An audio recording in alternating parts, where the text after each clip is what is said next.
the reason that I'm into movies in the first place. Oh, that's beautiful. So this is a big day for me. Also, I didn't tell you, on the Beltway today, they had a thing that said, it was something like, text you should not, may the fourth be with you. You I know was what? like, You know what?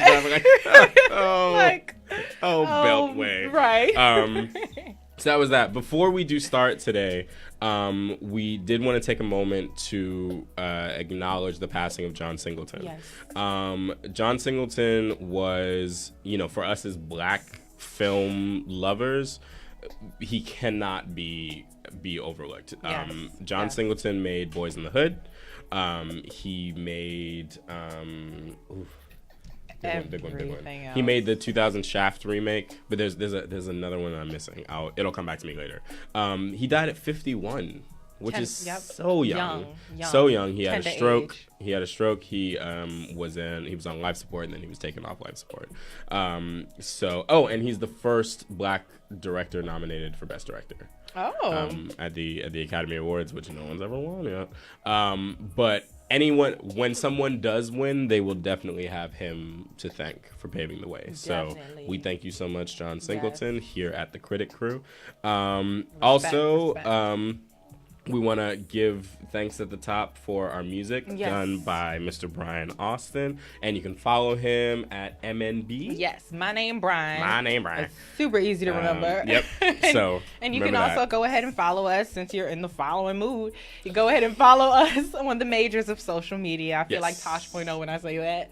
The majors. On the three majors of social media. Yep, we're at Facebook and Instagram at The Critic Crew. We are on YouTube at The Critic Crew. These videos will be posted there if you want to catch them or catch them again or send them to somebody else. We'd love to grow our following. And we look forward to your comments. Indeed. And so today we have a question of the day from Jessica. Yes. So, since May, typically, when you think of the month of May, it's very busy for everyone, you know, for people, whether you have kids or relatives or whatever the case may be.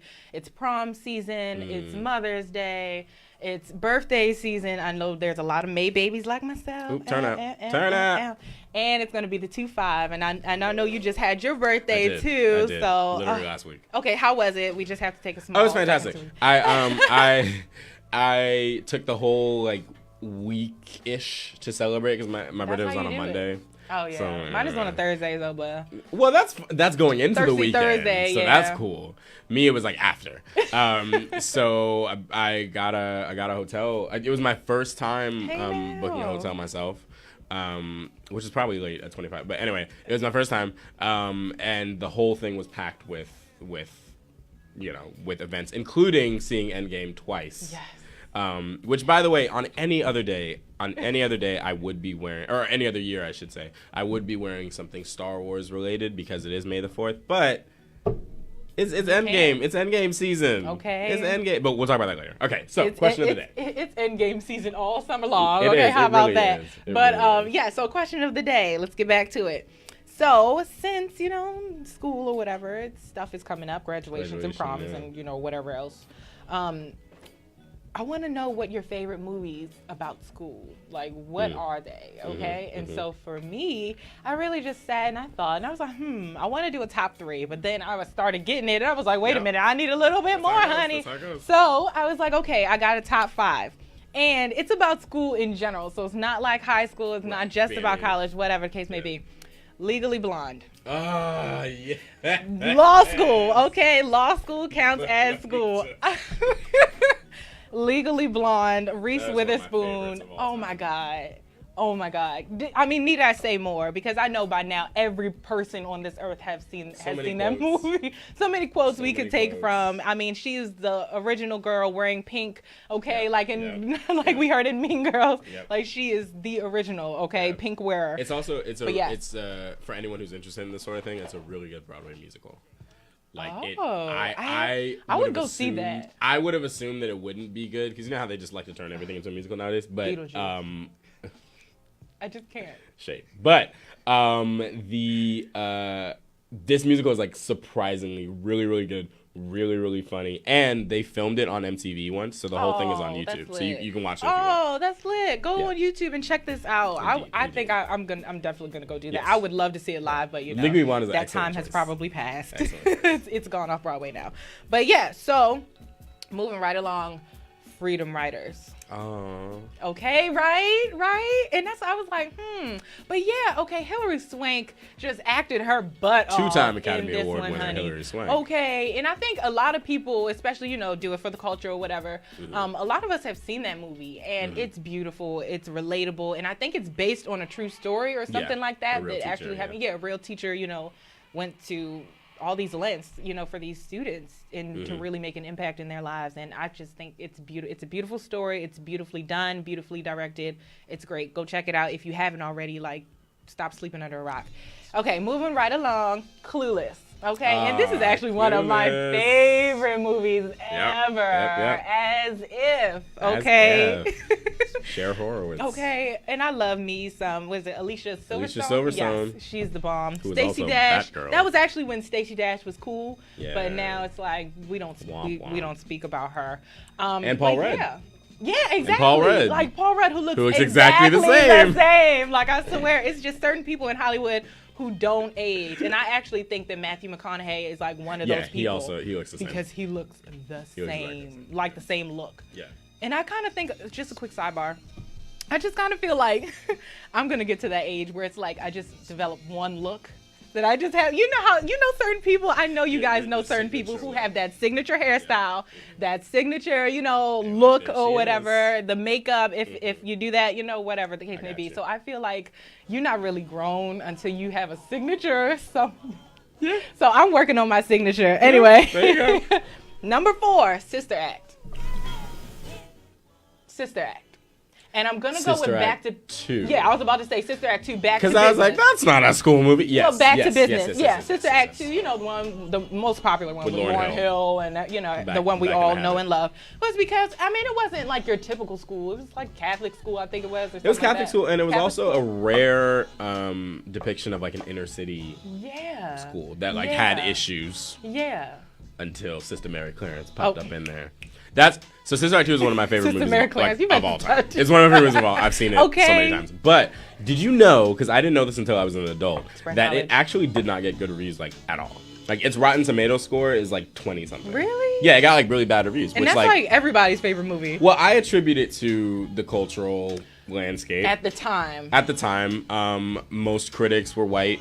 That movie is very rooted in like you have to be into like black like church culture to like really understand. Well, I mean, you don't have to, but you know what I mean. Like, I think the reason that it touched us the way it did was because we recognize that even like, of course, everyone knows Joyful Joyful, right? Even Joyful Joyful though like included like Janet Jackson like in that and like all these other like culture, like it's a cultural thing. I think. For the culture, but it's so good. It's so good. And why didn't I didn't know that. Well, crazy. I know she had stuff going on. I was gonna say, why didn't she act more? Because she's amazing in that movie. I mean, she's amazing in that movie. I think she's just amazing. This girl is just so talented, but because of the issues that happen along the way, a lot of stuff.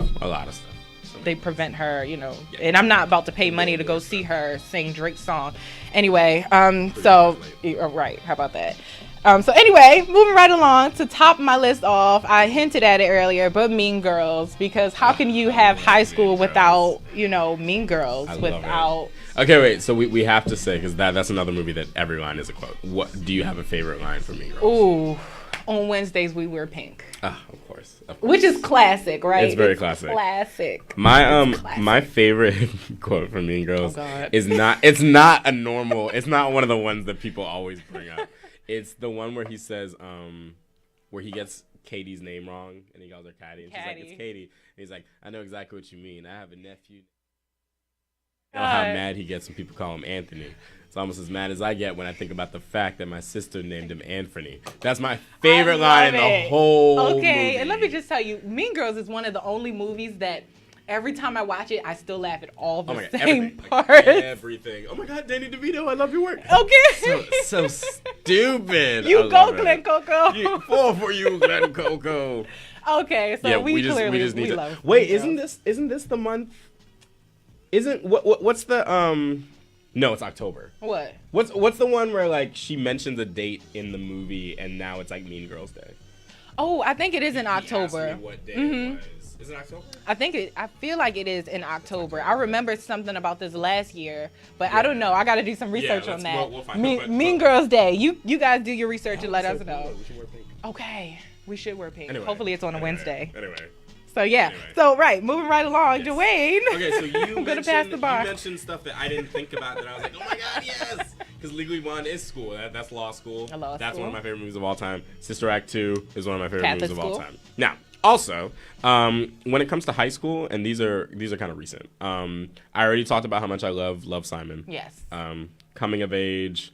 Guy closeted, falling in love, doesn't know who the person he's falling in love with. Brilliant movie. Beautiful. Also, really, in kind of the same vein as that, The Perks of Being a Wallflower in 2012. Really? That movie is, oh my god, that movie just makes you feel things. Oh, I cried. Makes you feel things. Just start to finish. And it also is another movie that kind of deals with a main character who has some kind of mental issues, and so that's really cool. Just the representation of that. That was a throwback, though. Thank you. I know. But then for college, I have 3 for college. One of them is, and I don't know if you can really call it a college movie because it's like half of it's in college, but Love and Basketball. Okay. Yeah. No, that's definitely, that counts. Love and Basketball, as all black people know. It is it's the backbone of our culture. It is a beautiful, and I'm not really I'm not a sports person. But it's not really a sports movie. It's a romance, and it has basketball in it, but it's not about basketball. It's absolutely beautiful. So we know that movie. We love that movie. We both went to an HBCU. We both went to Hampton University. That's true. And so I have to put Drumline on there. Oh my goodness! It was the first thing I thought when Jess said school movies. Drumline. Yes. The first one, because I don't know what. I don't know why they even thought that was okay. I was teaching middle school kids, and they're like, "My favorite movie is Drumline 2." And I was like, "Drumline 2?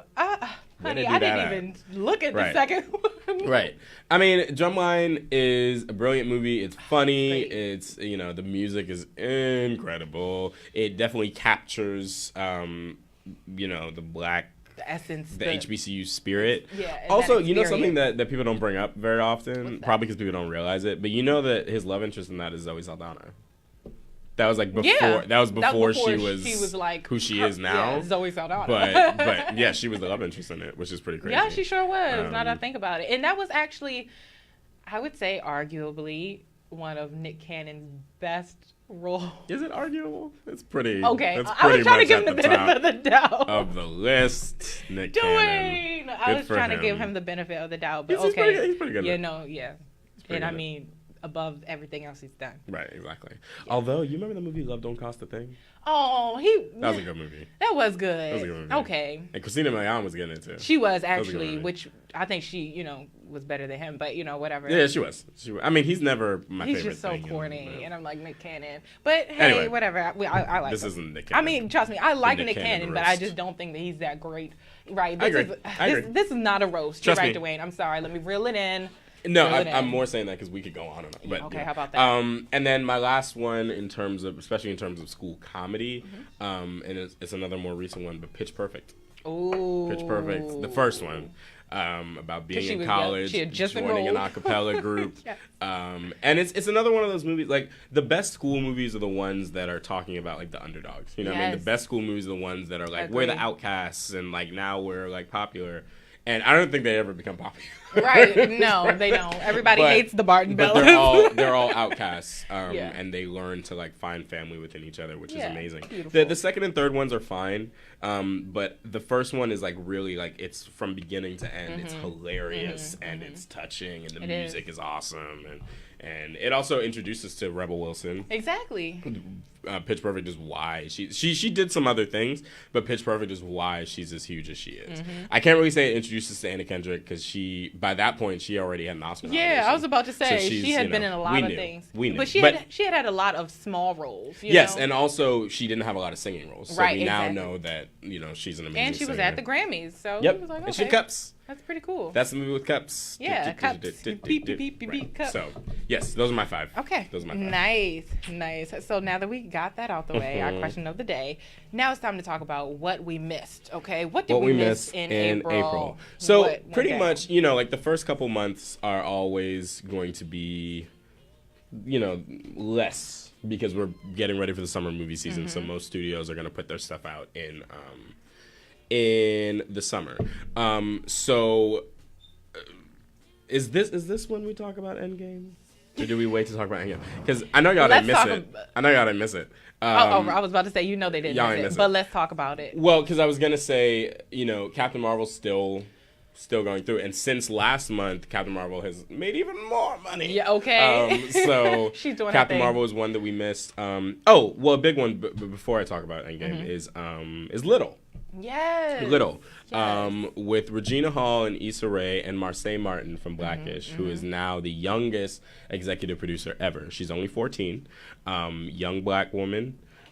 She executive produced it. She pitched the idea of it's kind of like a reverse Big. I guess it's she said she got the idea from Big. Yeah, which is fine. Makes sense. Because earlier this year we got What Women Want, exactly, which was a flip of What Men Want from the 90s. So Little is just about this like really mean boss lady played by Regina Hall who gets turned into a little girl played by Marseille.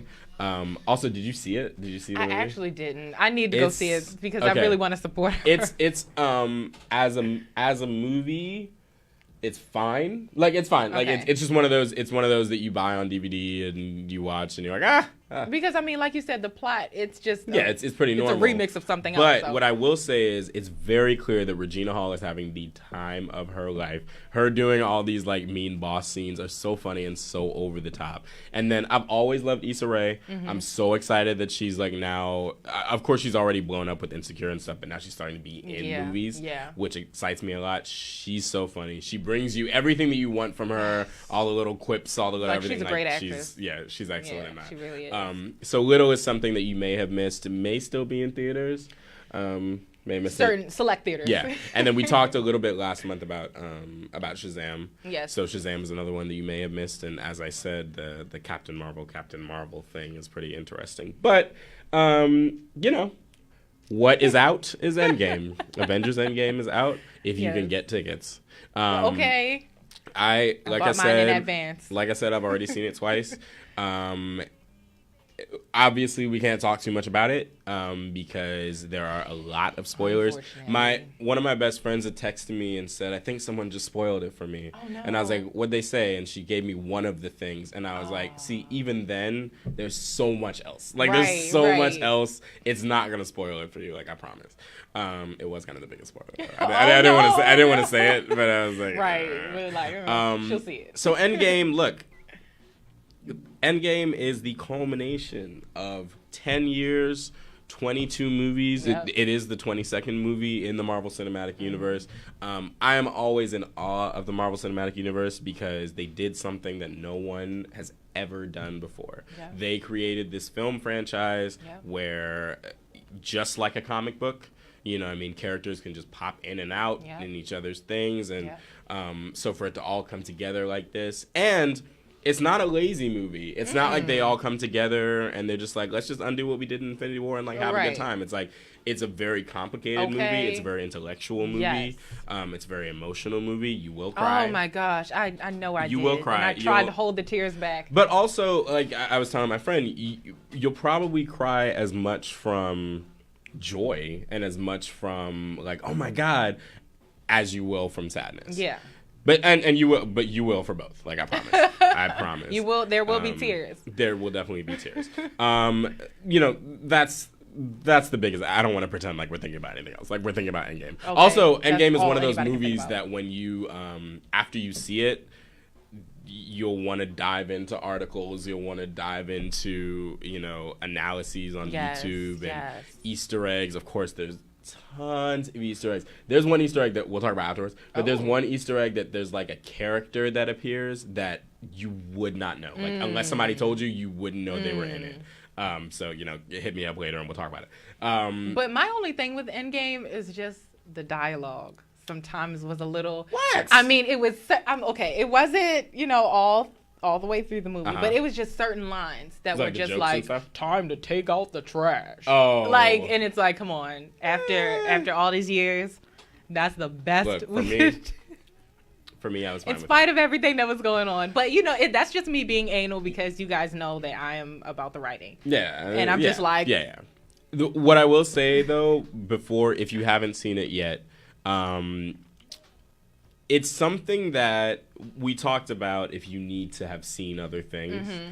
And Endgame is something where, for the fans who have like been there since day one, since 2008 with Iron Man, right, the diehards who have seen everything, there is a payoff for almost every single thing you have watched. It is baffling to me. There are things that like you probably never thought you were gonna see again, hear again, that pop back up. They came back. It's incredible. Okay. It's absolutely incredible. It really was. They stuck the landing. Yeah, okay. They did Marvel a great job of wrapping everything up, they really tying did. up all the loose ends, giving us a little something new, giving us a little something old, and giving us a little something we forgot about. Yep. Okay, exactly. So exactly. it was great. If you have not seen this movie, like, please don't wait. Yes. Do not wait. Go support. And I'm sure the Endgame is a good segue into what's big in the box. Yes. Oh, right. It is. But just before we even switch topics, I just want to say about Captain Marvel, because remember last show we talked a little bit about, Captain Marvel. Yeah, exactly. Whether we need to see Captain Marvel or not.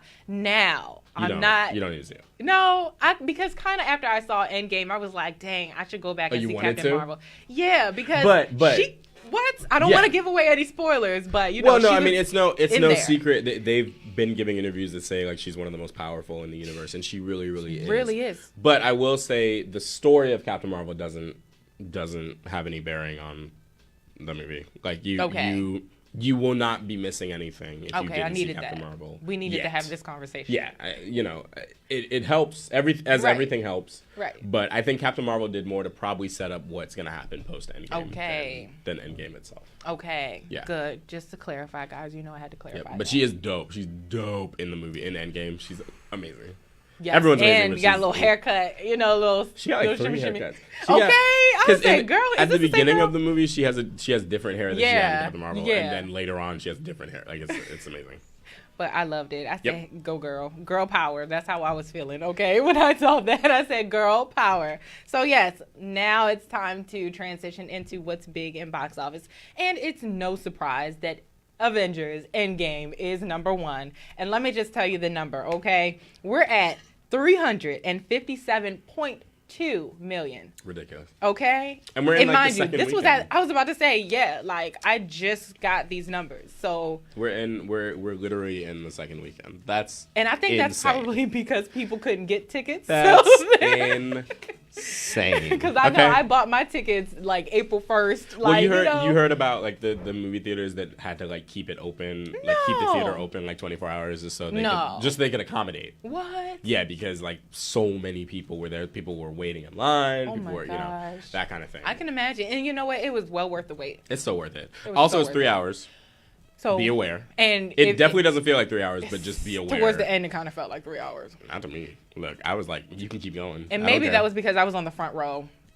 You know what is a thing, though? What is a thing is that it is one of those movies that I will say... Because, by the way, it's not a perfect movie, and I don't think anyone will tell you that it is. Even people who were, like, blown away by it, I don't think anyone will tell you it's perfect. It is a perfect ending. Mm-hmm. But what I will say is it's one of those movies that... those movies that suffer from, like, having too many endings? Yeah. It's one of those. It's like it doesn't know where to end. Right. It keeps going. Right. Because there is so much that, to wrap up. To wrap up. Yeah. So you want to make sure, and that's my thing too. So after I watch a movie, any movie, I just don't want to I don't like when I have questions. I don't like when I still have questions. Like, okay, so when he did that, what did that have to do with... Yeah. I don't like that, okay? And so with this movie, I was like, okay, I'm good. Yeah. I cried, but I was just like, I'm good. I've had a release. When you cry, I've had a release. I've left it in the theater, and now I get to walk away and enjoy my life. Yes. So, chapter close. So, number 2, it's our girl, Captain Marvel, back at it again. I'm sure. Okay, and look how different the numbers are. Okay, so we had $357 million for Avengers Endgame, and now we have $8 million. But hey, it is what it is, right? Okay, she's still number 2 worldwide. She's killing it too. Right. So worldwide, she's killing it. She's still here on our number 2. So she's having a great day. And remember, last year, when Infinity War came out, Black Panther was still in theaters. Right. So it's pretty much it's like another parallel of that. Yeah. So that's what's up, and it all like you said, it all ties in. And the money all goes to the same place. So we're all just making Disney richer. They don't care. Right. They don't care, and we're like, we don't care. Yeah. Okay. So number 3, The Curse of La Llorona. Oh yes. Tell me. No, I haven't seen it yet. I really But have you heard La Llorona? It's like so it's an actual folktale. Okay. I don't want to assume where it's from, but it's some sort of Spanish speaking folktale, and it's like one of those like scary stories you tell kids about like this woman killed her children and she's always crying for them. So if you hear her crying, it's that kind of thing. But they turned it into like an actual horror movie. Ooh. And I didn't know this until it came out, but it's in the Conjuring universe. I didn't realize it was in the Conjuring universe, but it is. Okay, so can you just break down the Conjuring universe? Yeah, all it is it's the Conjuring, and then that got spun off into Annabelle, and then Annabelle had a I thought sequel. Annabelle came first, and then it was the Conjuring. Well, because certain movies. So the Annabelle sequel. They didn't do it in order. Creation, no, they didn't do it in order, and that's what I was gonna say. Annabelle Creation is a prequel. Okay. But The Conjuring was the first movie. Okay. It was The Conjuring, then it was Annabelle, then it was Conjuring 2, then it was Annabelle Creation, then it was The Nun.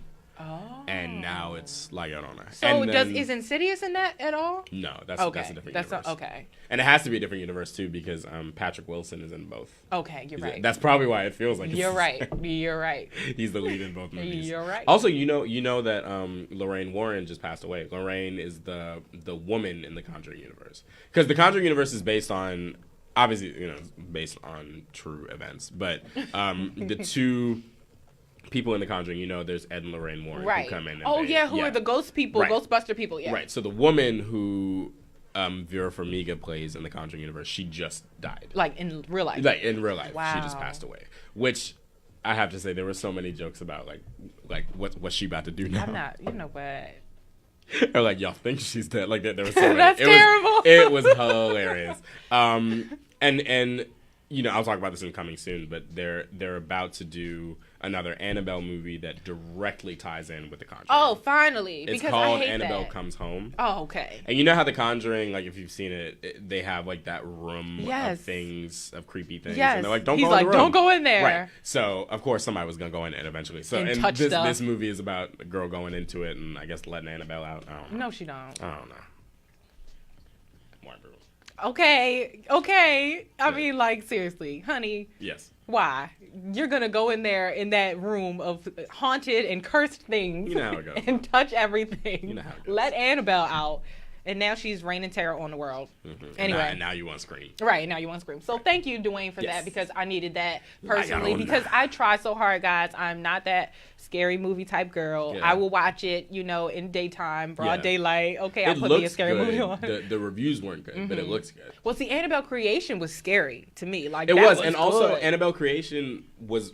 It was weird because it got very good reviews, which is weird for a movie that is a sequel to a spinoff. Right. And the first movie didn't get good reviews. Right, at all. Exactly. It didn't. So. But compared to Creation, it was like, man. Creation was good. Creation was really good. So if they're making a third one, I'm here for it. I'm on board now. Yeah. But thank you, because I'm trying to keep up, y'all. I'm trying to see all these scary movies. But like I said, I didn't even know.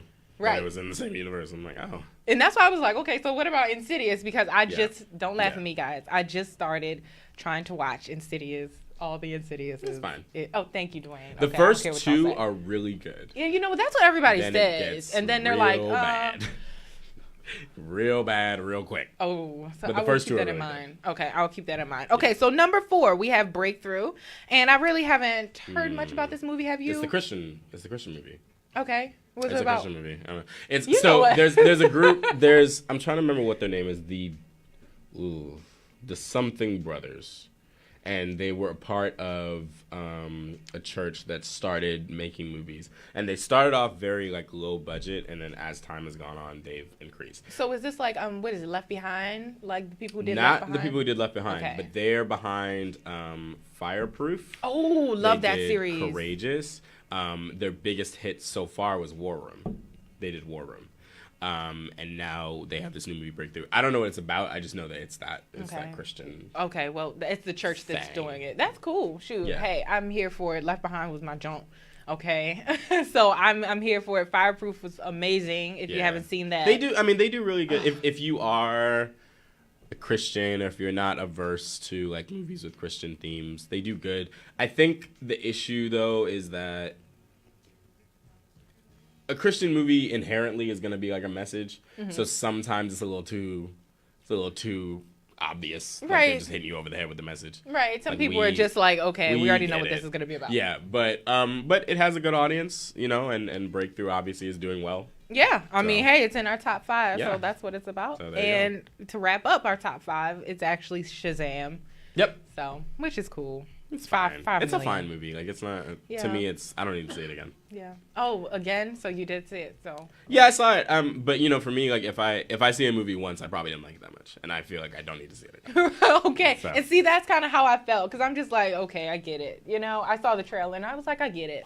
I think I've seen it now. It's a cute little movie. Yeah, right. Yeah. That's what it looked like. It didn't look like your typical, you know, it wasn't Iron Man. I'll put it like that, you know, like where it like, oh, like this is superheroes, but it's like a legit movie, like it goes hard. It's real soft. Yeah. It's a nice, fun movie. Yeah, light and fluffy. Sometimes we need light and fluffy. Yeah. We've got Endgame for the serious stuff, right? Yep. So and the real Captain Marvel, we've got her too. Right.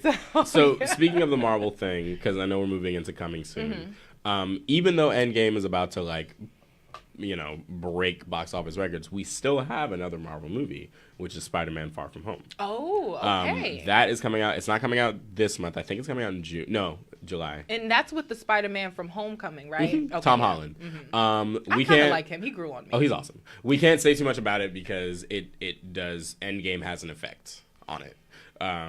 But it's coming out. Okay. That's the big thing, is that there is still another Marvel movie coming out this year. We're here for it. I like Spider-Man. I like his story. Right. So. Now, here's what is coming this month. And look, poor Aladdin. And this is why I'm going to say poor Aladdin, right? Is because no one really knows what's coming out. Everyone knows Lion King's coming out. Everyone's ready for Lion King. Aladdin is coming out this month, y'all. It's coming out, I think, the 24th or something, like the 3rd or 4th weekend. Aladdin is coming out. We'll see how it does. I know it's gotten some very mixed reactions. Primarily from because myself of Will Smith. Okay, right. Me too. So, and I'll talk a little bit more because in Industry Insights, I have something to say about it. So we'll come back. But that's happening. And then also next week, Detective Pikachu is coming out. Now, here's the thing. Here's the thing.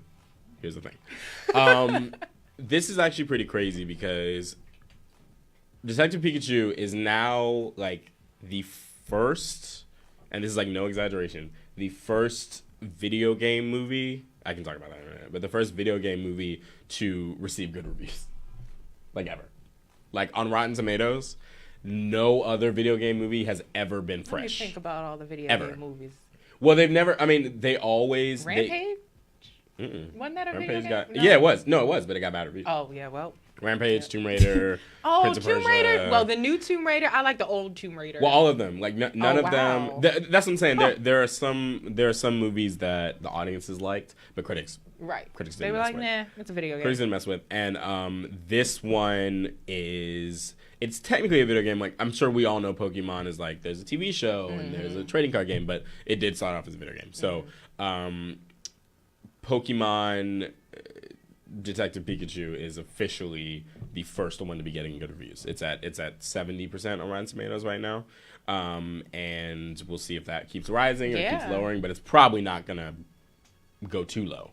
The reactions have been amazing. Okay, you know what? That's making me excited for it. They say it's funny. They say it's really cute. They also say that it is accessible, which this to me is the most important part. It's accessible for people who aren't Pokemon fans. Okay, good. It pays off things for people who are Pokemon fans, but it's accessible for people who aren't. Good. I know that when they announced it, I was real skeptical, mainly because, though, Detective Pikachu is like a specific thing. Exactly. It's not like they did a Pokemon movie. It's like they did a Pikachu movie. Pikachu movie. Right. So that I was like, but apparently it's really good. Okay. And I'm sure it'll branch off into a new. We'll be seeing more of these. Yeah, into Dragon Ball Z might be coming out with the movie now. Like, I would not mind a Dragon Ball Z movie.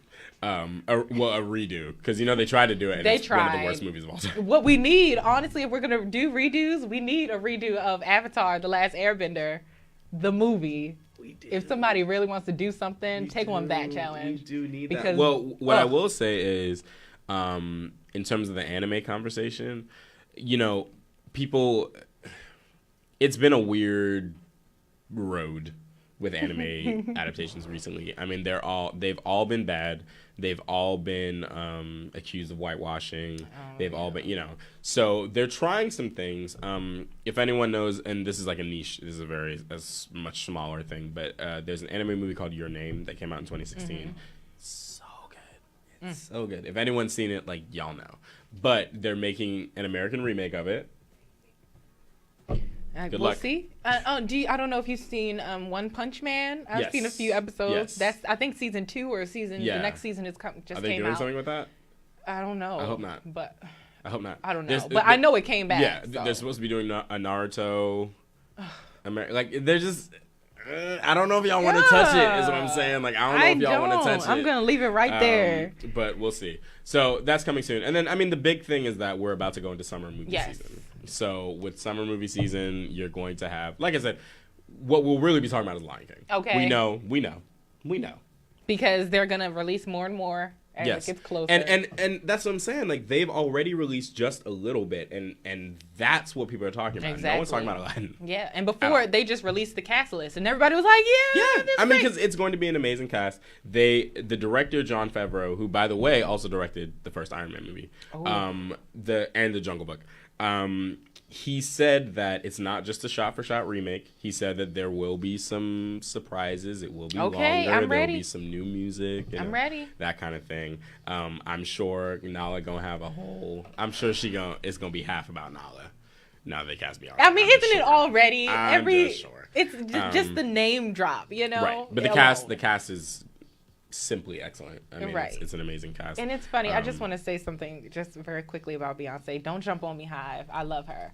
But listen, I'm just saying, I would love to see Beyonce like playing a role that's not so close to her personality or what she does in her career, I would love to see her play like a crackhead or like, like I would love. She's like, give us some range. Give me some grit, okay? Give me something else, okay? I need, it's like Beyonce, she's in Dreamgirls. Beyonce, she's in Goldmember. Beyonce, she's singing. She's playing the singer, playing the pretty girl, playing the superstar. Yeah. It's like, come on, play the crackhead. Play, the girl who worked at NBA. Yes. Okay, and on that note, I'll wrap it up. So the cast, I mean, so in case you don't, everyone knows at this point, but in case you don't know, the cast includes Donald Glover, a.k.a. Childish Gambino. Beyonce is playing Nala. Seth Rogen is playing Pumbaa. Billy Eichner of Billy on the Street is playing Timon. John Oliver is playing Zazu. We have Alfred Woodard playing Simba's mother. Mufasa, James Earl Jones. Yes. They brought him back. And Chiwetel Ejiofor from 12 Years a Slave, he's playing Scar. Oh. Also, some people have been a little upset about Scar's like design. Did you see him in like the trailer? I can't remember. He doesn't look. He doesn't have the scar. He has a scar. He doesn't have a black mane to make him stand out. Yeah, he just looks really like skinny, which I have a feeling is gonna make more sense in the comics. Okay, I hope so. I have a feeling it will. I hope so. I'm not worried about it. Also, I was saying last time that the daughter from Us is playing young Nala. Right. The little kid, if you've seen Little, the movie Little, the little boy that she was friends with in the high school, he's playing young Simba. That cute kid with the hair. Oh, yeah, he's adorable. And he's done some stuff with Gambino too. Yeah, like he's really on it. And I think he was on Terrified, the song Terrified. Oh, hey now. So it's a whole thing. So that's coming soon. Yes.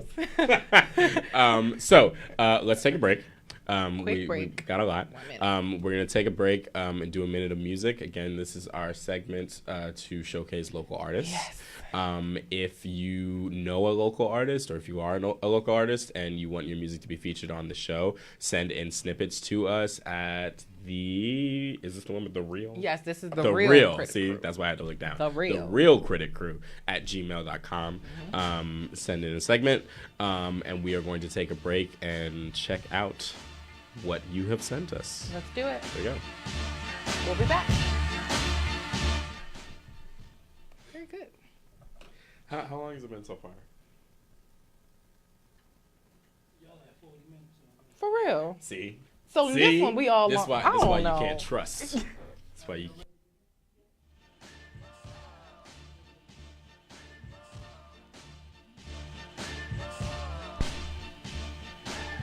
All right, we are back. That was a minute of music, and the song and artist info will be in the description. Tell us what you think, and please send us more. Yes. Let's talk about not calling things comebacks. Okay, so don't call it a comeback because it's just coming back. Okay, right. So clearly I'm going to start it off with one of the greatest shows in television history.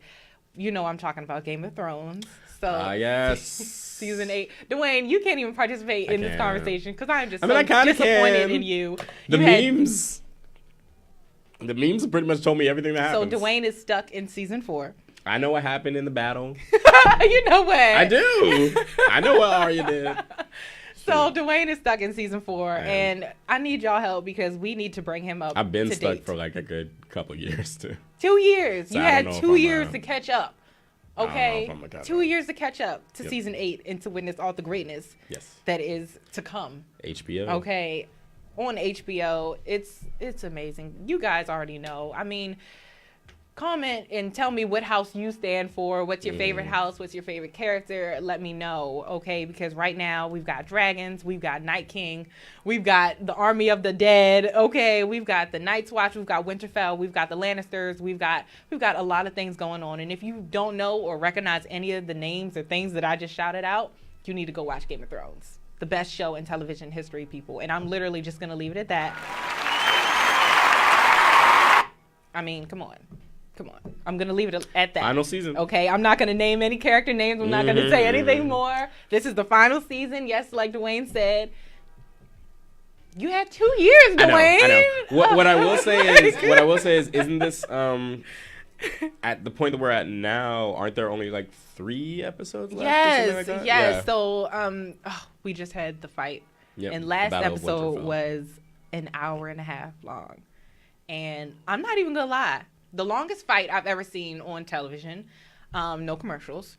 And I'm not going to lie, about half an hour through, I had to take a break. You're right. I said, you know what, let me pause my TV, let me get up, stretch, walk around, go get some snacks, take my mind, scroll through Instagram. I need to focus on something else because right now I'm scared for everybody. I don't know what's about to happen. I don't know if I want to watch this anymore. But guys, 3 episodes left. I'm ready. I know you're ready. I know you're on it. I know you were there waiting and ready and watching for the first episode. It was a huge thing. It was huge.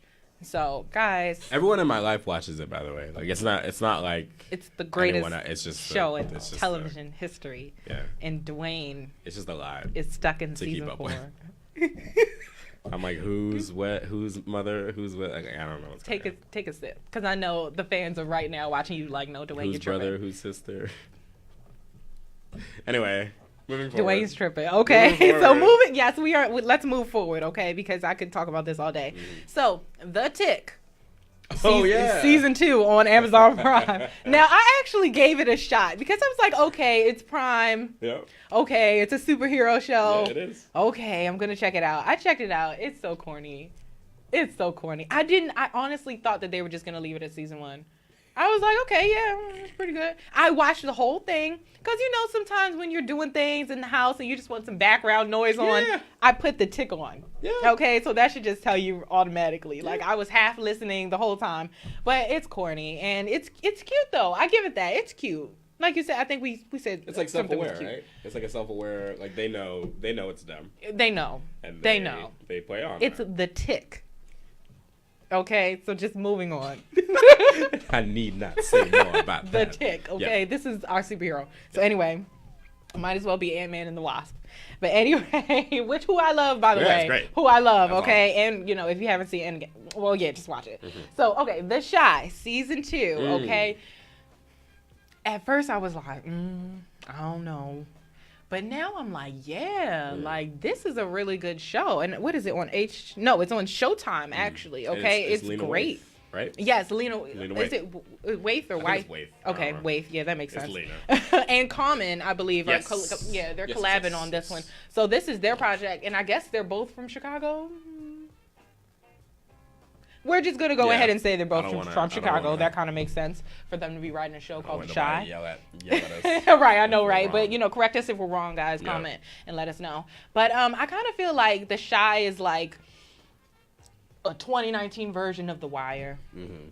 I get those there's vibes. A lot of shows nowadays that are that vibe. Yeah, but I feel like The Chi specifically is like, that's Chicago's version of The Wire. Yeah. And that's cool. If it wasn't clear, I haven't watched that either. Go watch it. It's good. I think you'll like it. Yeah. Also, in my defense, guys, I'm much more of a movie person. So, like, don't expect that I've seen TV things, but expect that I've seen movies. Continuing. We'll be keeping this in mind, fans. Continuing. For the future, okay? But we're still not going to let him live down that Game of Thrones. Fine. That's still, no. It's inexcusable. I get it. Okay, so The Chilling Adventures of Sabrina. Oh, is that back? Yes, season 2. Okay. So, and this one is on Netflix. And it's an original series, and it has the daughter from Mad Men. If you guys watch Mad Men, which was a great series, by the way. She plays Sabrina, and what's her name? I have something Shipka. Yeah, Kiernan Shipka. Yeah, Kiernan from Mad Men. Mm-hmm. And she's like a great, a way better Sabrina, the Teenage Witch. If you guys can remember that. But yeah, this show is crazy. It's okay dark. So it's dark, like it's actual witch stuff. Like, it's not just Sabrina the Teenage Witch was like, oh yeah, she's got the cat. Like, I do magic. You know what? This is like, nah, Satan. But no, really, we're going there. It is funny because when you said that, it just gave me a flashback to American Horror Story Coven. Because I thought Coven was going to be so deep, but they were like, whoosh, and just throwing people up against the walls and stuff. And I was that's it. Mm-hmm. But no, Sabrina went for it. Sabrina, okay. Honey said, oh no, this is not your typical witch. Right. Okay, this is like a real witch who's like really out here messing with the devil and whatnot. So if you're into that kind of thing, go ahead and check it out. But just beware, okay? Don't watch it at night. Be like me and watch it during the daytime, okay? And then go to church. And then go to church and pray. Yep. Okay, so last but certainly not least, we have The Protector. Season 2 on Netflix, and now this is a foreign it's a foreign original series, so you guys are gonna have to read the captions, but please don't sleep on these movies that have the captions. There's some good stuff. Some good stuff there. Don't sleep on it. Don't be lazy. Like, and honestly, you don't even really mind the reading, once you really start to get into the plot. Like, if it has a plot that can really hold you, you won't mind reading the captions. I think it's like how you were saying, like putting something on in the background. Like, if you have subtitles, you can't. You have to pay attention. You have to pay attention. Exactly. Right. So, but I mean, it looks pretty... It can be worth it. It can definitely be worth it. Exactly. It looks pretty good. This one, it's in Istanbul, and, All right. Hey, now. Yeah. So, anyway, we talked about not calling it a comeback because it's just coming back. Right. Now, Dwayne, tell us what's going on in the industry. So, here's the big thing. Anything new? Here's the big thing. I mean, obviously... Disney is taking over the world, so that's the most important. We say this like every show, honestly, because they are, and they're still trying to buy more stuff, and I'm like, yo, they're really, there should be. I think there are laws against it, but anyway, we don't need to talk about it. Here's the thing that I think is kind of big, and I don't think a lot of people are talking about. So they released the trailer for Sonic the Hedgehog. Talking about video game movies, they released the trailer for Sonic the Hedgehog. Here we go. It got a real interesting response from people because the Sonic design is just real weird. They tried to make it realistic, and it is horrifying. He has human teeth. I don't know why they made that decision. It looks real weird. Why? But here's the thing.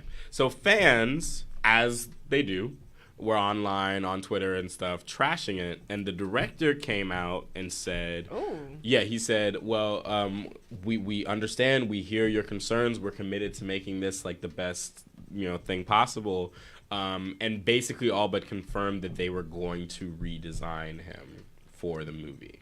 Good. Well, here's my thing. Uh-oh. I think that there are kind of that gives some scary implications. There's some scary implications to that. And the reason I say that is because I don't think it's cool that fans should have that much power over things, because fans are never satisfied. Yeah. And we fans know are this. fans. We know this.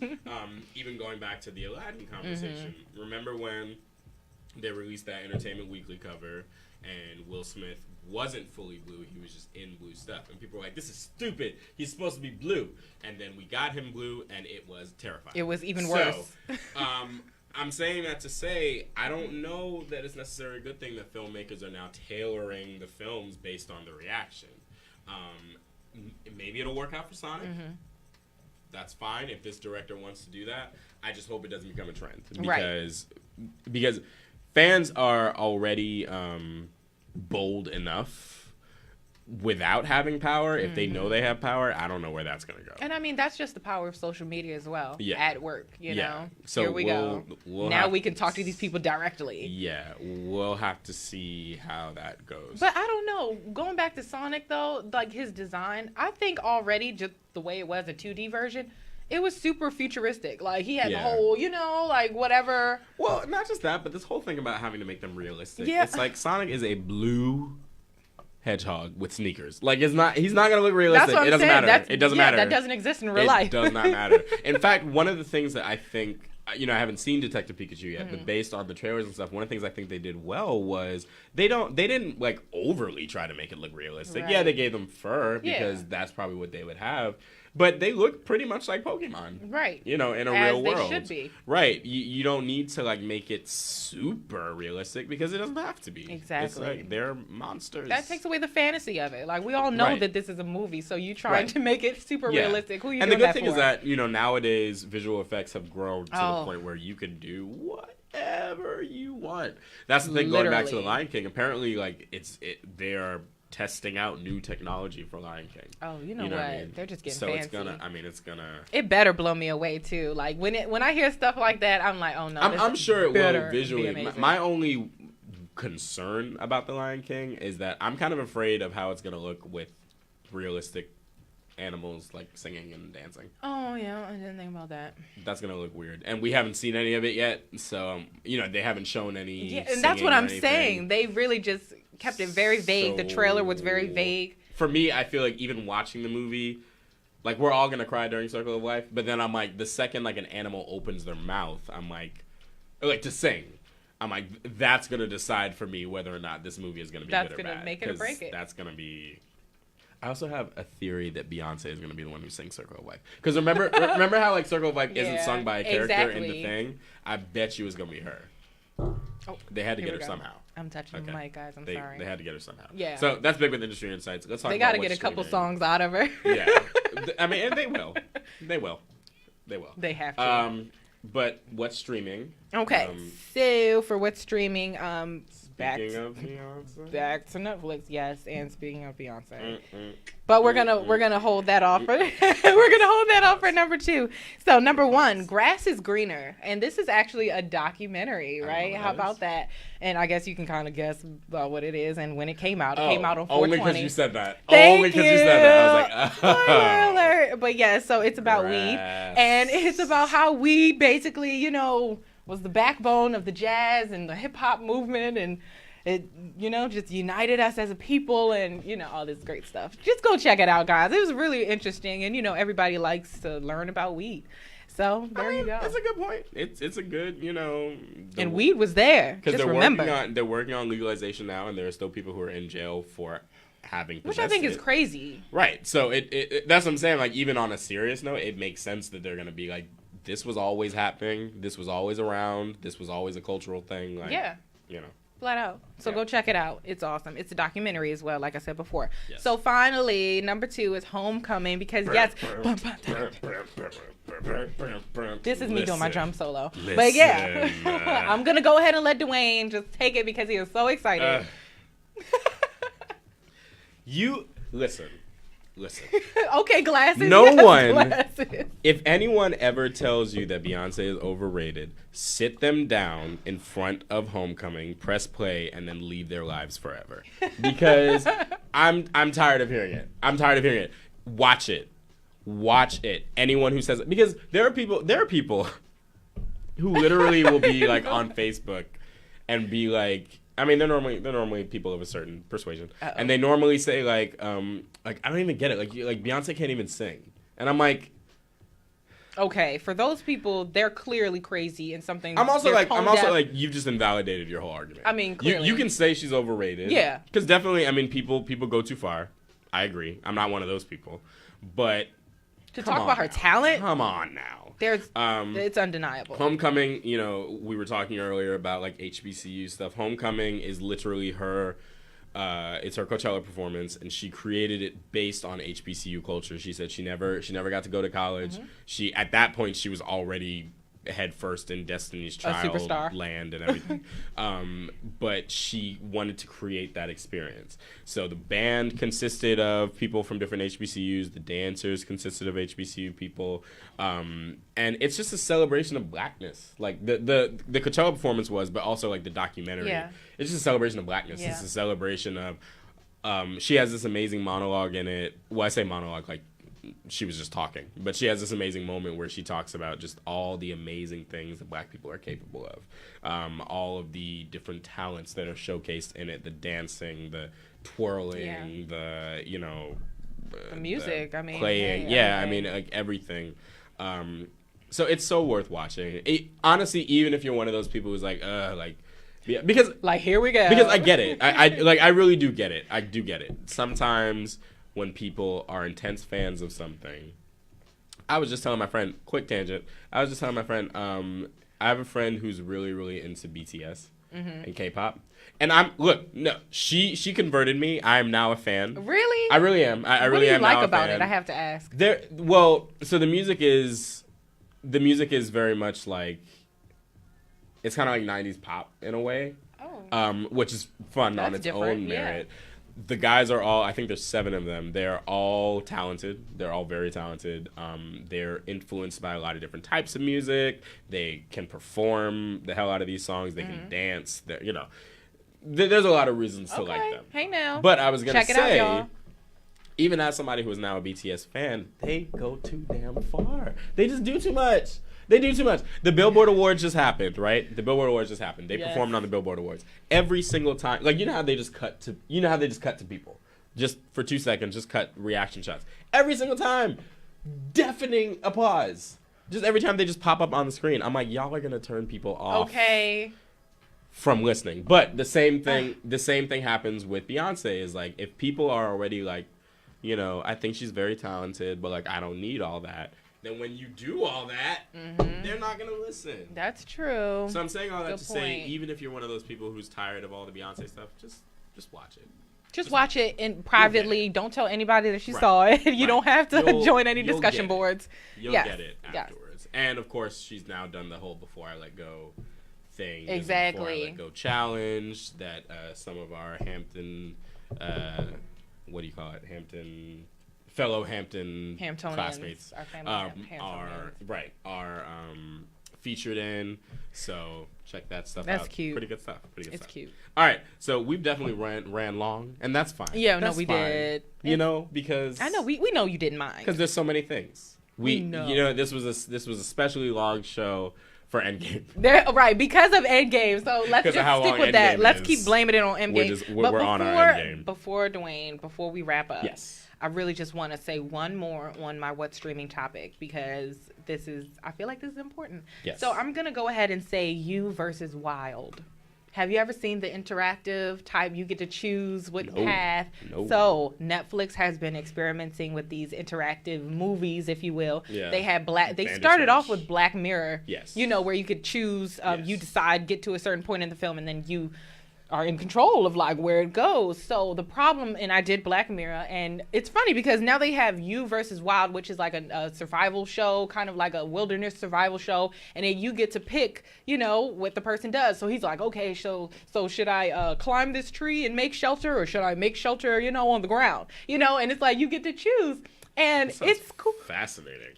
It's amazing. And so my thing about this is like, I'm like, hey Netflix, what the heck? Why didn't you open up with You versus Wild and then do Black Mirror? Because Black Mirror was kind of crazy, off the chain. But it was probably because Black Mirror already had like a fan base. Yeah, it does. And so I thought it was like Black Mirror. Like if you guys know about Black Mirror, the actual series, like then you know, this movie, you'd be like, yeah. But then the movie was like, no, because it was their first time doing, you know, messing with the interactive type thing. And it was a lot of things wrong with it, because sometimes me personally, I would choose scenarios and they'd be like, oh, sorry, you got to go back and choose something else. And it's like, wait a minute, what's the point? How that should work. What's the point? Yeah. But they finally got something right. So with this You versus Wild survival show, interactive survival show, yes, you can choose. And here's the thing, you get great tips. Okay, on how to actually survive in the wilderness. So if you choose like, hey, you know, should I drink, you know, this water that's been sitting here for looks like 10 years, or should I, you know, try to drink my urine? You know, they will tell you the benefit. I know that was a lot. But yeah, like he'll tell you the benefits of all that. He'll be like, oh, okay, great choice about drinking the urine. You know, yeah, you get protein and, you know, I don't know, electrolytes or something. I don't know. This is on Netflix? This is on Netflix. I'm going to check this out. Go check it out. It's awesome. And it's a series. So it's not a movie. It is a series. So go check it out. It's like they have an objective. It's like, oh, you know, this plane was on its way to deliver supplies to Africa, and, you know, somehow the engine went up and now they're stranded. We have to go to them and give them some, you know, check it out, Dwayne. I'm gonna check it out. Y'all check it out too, and let me know your choices, okay? Because I'm like, you know, because I love the nature stuff anyway. So I know Netflix just came out with their own little nature thing to BBC's, you know, Our Planet or whatever. So I'm down for the nature stuff. So yeah, that's all I wanted to say, guys. But yeah, it's our least favorite part of the show now. We gotta wrap it up. But we just want to say a special thank you to Brian Austin, who did all of our music. You follow him at MNB. For inquiries. He does weddings, you know, he does funerals, he does, you know, homecomings, whatever. I don't know. I'm just saying things. But no, totally hit him up though.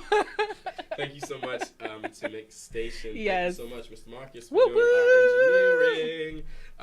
We're very thankful to you for that. So thankful. Our next show is next month. Do we know the day yet? First Saturday next month. I'm so sorry. I should have checked the date though, right? We'll be here and y'all will see us. Y'all will be right here with us. I trust. We'll be here. So yeah. Thank you for sending in your music. Please continue to send in your music. We need it. At the real Critic Crew. The real.